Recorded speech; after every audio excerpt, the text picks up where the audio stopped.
Paramendoje fëmijët e tu me vjerë një fotografi në mur, edhe me thonë ty pa që ta nuk ish me pas gjallë, nuk ish me kanë qëto ku jem, nuk ish me pas qëto, këna ka një mu, këna ka nxjerë për krize, qysh një heshti? A ti pëse po ta thamë këta musliman? Ti nuk mënesh me ndru një gjatë tjilë. Paramendoje mushrikat, ata që kanë jetu në Mekë, para Muhammedit a.s. 360 idhuj i kanë shtin qabe. Kjo është sikur shembulli i dikujna i cili adhuron dikon tjetër përveç Allahut azza wa jall. Allahu t'i jep krejt këto të mira e t'i thu mos më kanë kjo, mos më kanë kjo. Kështu kanë vepru edhe ata të cilët i kanë bërë shok Allahut azza wa jall. Kështu që kjo është jashtëzakonisht e rëndë musliman.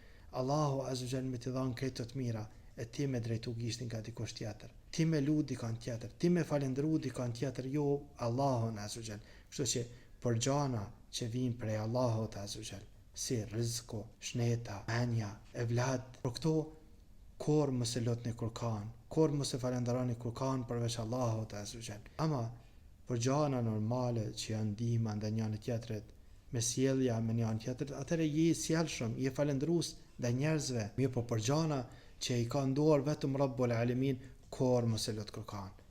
Për shkak se e pes është tjerë të ty në fillim me atë shembullin kur fëmijët e tu e marrin dikon dhe thonë paramendua robt Allahut azza wa jall, edhe me thon filanin e kanë imu, edhe me thon filanin e lutëm Allahun azza wa jall.